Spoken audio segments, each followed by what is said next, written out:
Hola a todos, continuamos dentro del Congreso de la Sociedad Española de Cardiología, en nuestro plató de Cardio-TV, y en esta ocasión vamos a abordar uno de los temas de mayor interés dentro de los cuidados agudos cardiovasculares y vamos a hablar de actualización en el manejo del shock cardiogénico. Y tengo el placer de compartir el plató con dos compañeros que además son expertos en el tema, que son la doctora Marisa Barrio Nuevo. Muy buenas, Marisa. Hola, muy buenas. Y el doctor Santiago Montero. Muy buenas. Buenos días. Bueno, pues como decía, vamos a hablar de shock cardiogénico, que es una patología de extrema gravedad, con mal pronóstico y en la que quizá pues todavía es muy difícil tener evidencia científica consistente que pueda ser aplicable de forma sólida a nuestra práctica diaria.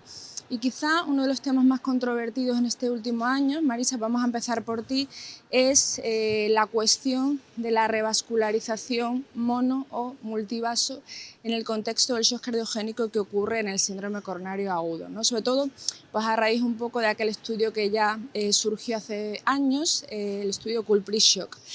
Te quería preguntar, ¿a ti te parece que necesitaríamos en la actualidad un nuevo Culprit-Shock? Y en ese caso, ¿cómo lo diseñarías? Vale, pues mira, la verdad es que, como tú has comentado, ¿no? La verdad es que el Culprit es un ensayo muy importante porque, de hecho, es el ensayo que cambió las guías del 17 al 18 y sus resultados han condicionado las recomendaciones de las guías hasta el día de hoy. O sea, es un ensayo que yo creo que es muy importante y que realmente está bien diseñado, pero claro, ahora ya han pasado años, ¿no?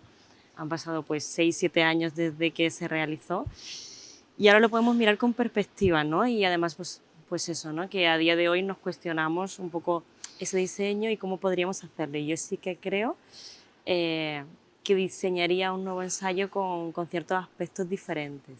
Te diría, para mí lo más importante es que en fase aguda del shock cardiogénico no haría revascularización de oclusiones crónicas, ¿no? Oclusiones crónicas o casi podríamos ampliar a intervencionismo complejo, ¿no? Creo que en un escenario de un paciente chocado, abrir arterias que no sean responsables y que son intervencionismo complejo no tiene sentido, solo creo que nos puede aportar complicaciones. Luego, por otro lado, por ejemplo, para mí también sería importante el que hubiera más porcentaje de soporte circulatorio, ¿vale? En la sala de hemodinámica y preangioplastia, porque solo había un 28% de soporte y probablemente no preangioplastia. Y bueno, yo con esto diría que son los aspectos fundamentales. Quizá también sería importante, que en esto nos tendrían que ayudar los hemodinamistas, ver más allá de la severidad de la lesión, si esa lesión tiene un flujo malo, ¿no? Yo creo que eso también es importante. Y quizá el tema de la parada cardíaca, ¿no? Que yo creo que son pacientes que pueden introducir factores confusores que tengan un mal pronóstico y que no esté condicionado al tipo de revascularización que hacemos, ¿no? Quizá no dejar de incluirlos, pero sí que en el análisis seamos cuidadosos con esto. Y con estos 4 aspectos creo que diseñaríamos un ensayo que nos daría muchas respuestas, ¿no? A las dudas que hoy por hoy pues, nos quedan todavía. Muy bien, pues yo creo que muy claro, ¿no? Y que hemos aprendido mucho, como has comentado, en estos años. Y ya quizá desde un punto de vista práctico, en el día a día, ¿en qué pacientes te plantearías tú revascularización multivaso en el contexto del shock cardiogénico? Claro, yo creo que esa es la pregunta al final que tenemos todos, ¿no? Y que si yo tuviera que seleccionar un perfil de paciente, pues mira, yo me fijaría mucho en el territorio miocárdico que esté en riesgo, ¿vale? Imagino que no es lo mismo plantear una revascularización completa de una derecha proximal en alguien que tiene una arteria responsable descendente anterior que a lo mejor de una marginal no dominante, ¿no? Creo que el escenario es diferente por el miocardio en riesgo que estamos tratando. Y yo me fijaría también mucho del flujo, o de si esa lesión me parece estable o inestable, si el flujo coronario está enlentecido o no, ¿vale? Y un poco lo planteábamos esto ayer en la mesa, ¿no? Que hay veces que planteamos la decisión como dicotómica de revascularización completa todos los vasos o solo de arteria responsable, y puede ser que el paciente tenga 3 arterias y que comprometidas, pues esté la responsable y otra que abordemos y que haya una tercera que no nos afecta y que podamos plantear abordar en un segundo tiempo, ¿no? Yo creo que eso también es una idea interesante, pero mucho miocardio en riesgo, mal flujo, sería la arteria que yo, sería el paciente que yo creo que más se podría beneficiar de una revascularización completa y siempre considerando el soporte hemodinámico, cuando nos va a permitir además hacer un intervencionismo pues, con más garantías, más tranquilos, de mejor calidad, ¿no? El hemodinamista va a trabajar mejor y el paciente ya va a estar asistido, ¿no? Que no vamos a tener esa prisa de quiero estabilizarlo. Yo el paciente que plantearía. Perfecto, pues yo creo que son mensajes muy claros. No sé, Santi, si quieres añadir alguna cosa más a lo que ya nos ha dicho Marisa. No, realmente estoy muy de acuerdo y creo que este último mensaje, identificar realmente los territorios en riesgo, es muy relevante. No creo que el mensaje tenga que ser tan dicotómico precisamente de todos sí o solo la culprit, sino identificar realmente que si puede haber un beneficio añadido con alguna arteria en concreto por el territorio en riesgo. Perfecto. Avanzando un poquito más, Santi, ¿no? Y metiendo ya en el terreno de la asistencia ventricular, que yo creo que es una estrategia que cada vez está más extendida, cada vez hay más centros que implantan con una experiencia creciente asistencias ventriculares, pero es verdad que en cuanto a la evidencia científica, por lo menos hemos tenido, ¿no?, recientemente estudios que no acaban de darnos una información consistente sobre el beneficio de la terapia, sobre qué pacientes aplicar. Quería preguntarte tu opinión sobre esto y a día de hoy, en la práctica, ¿en qué pacientes tú te plantearías una asistencia ventricular?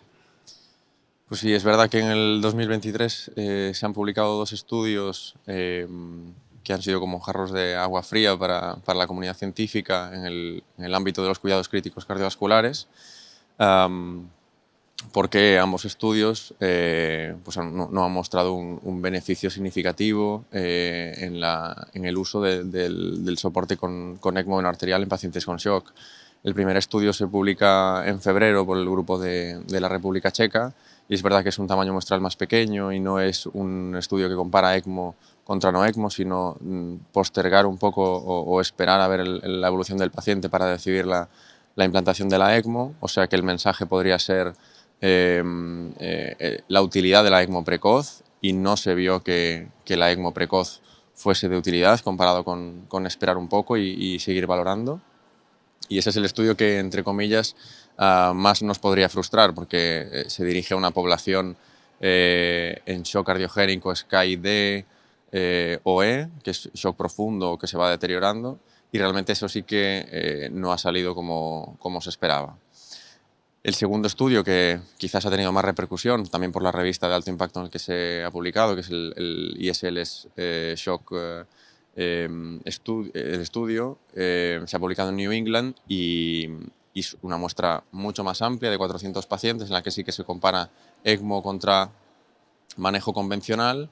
Aquí sí que encuentro que hay más limitaciones por la incorporación de un altísimo porcentaje, casi un 80% de parada cardiorrespiratoria, lo cual añade otro síndrome al ya presente, al shock cardiogénico, y además de alguna otra limitación como el crossover y el hecho de no haber añadido pues, unloading o alguna estrategia con beneficio pronóstico en pacientes con ECMO, pues realmente el estudio sale sin diferencias entre ambos grupos.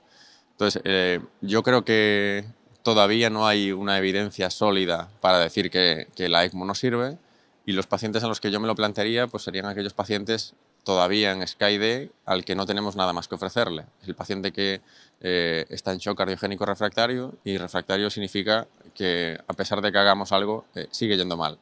Es el paciente que se va deteriorando lentamente a pesar de las aminas de subida, con lactato de subida, y que no tenemos una estrategia todavía algo más válido.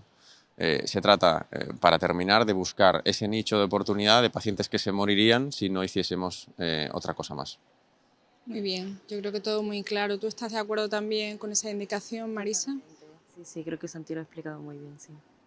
Fenomenal, pues yo creo que quizá también para terminar puede ser interesante, ya hablando un poquito de asistencia más concreta y del momento en el que planteársela, en cuanto al Impela, por ejemplo, vosotros lo planteáis pre o post cateterismo. ¿Qué opinas, Santi? Pues yo creo que el contexto del shock, el momento del Impela es algo importante, porque considero que el Impela pre-angioplastia es una estrategia muy interesante para evitar el daño por reperfusión que se produce después de abrir la arteria, y de hecho ya hay algunos estudios, alguno más antiguo, incluso con el Impella 2.5, en el que se veía una diferencia muy significativa de mortalidad con la Impella preangioplastia. Y luego se han hecho estudios en los que se ve que ese retraso terapéutico por el hecho de poner el Impella y alargar un poco la revascularización, ¿no? El abrir la arteria, eso de el tiempo es músculo, ese dogma tan clásico de correr, abrir la arteria cuanto antes, no se veía comprometido por el hecho de poner el Impella, ¿no? Lo que necesitamos ahora es hacer estudios randomizados que comparen realmente una estrategia con la otra, pero creo que los estudios retrospectivos son bastante sólidos en este aspecto. El Impella pre-angioplastia en el paciente que viene muy chocado, despierto y sin parada. Y el Impella post-angioplastia pues ya entra en el contexto del shock cardiogénico refractario y creo que es otro escenario. Ahí dependerá de si hay compromiso del ventrículo derecho, si hay insuficiencia respiratoria, los accesos vasculares que nos quedan, la previsión de flujo que necesita el paciente, en la que tendrás que esperar o comparar si es necesario Impella o ECMO, pero son como unos escenarios un poquito diferentes entre el Impella pre y el Impella post, creo yo. Fantástico. Tenemos que ir terminando ya. Yo creo que lo habéis resumido muy bien, habéis dado unos mensajes muy claros. No sé si queréis añadir alguna otra cosa de forma breve. Bueno, quizá lo que explicaba Santi, ¿no? De la falta de evidencia que tenemos de tratamientos como el soporte circulatorio, del cual estamos como profundamente convencidos, quizá reivindicar la dificultad que hay para hacer ensayos clínicos en pacientes críticos y que a veces los resultados pues están muy contaminados, ¿no? por demasiados factores confusores y que, bueno, que es difícil investigar en este Es muy campo. complicado. Sí. Fenomenal. Pues muchísimas gracias por haberlo explicado tan bien y por vuestra opinión. Y nada, aprovechamos también para invitar al resto de compañeros si quieren visualizar la sesión completa, que está muy interesante. Y nada, daros las gracias a todos, despedirnos. Muchísimas gracias a vosotros dos y un saludo.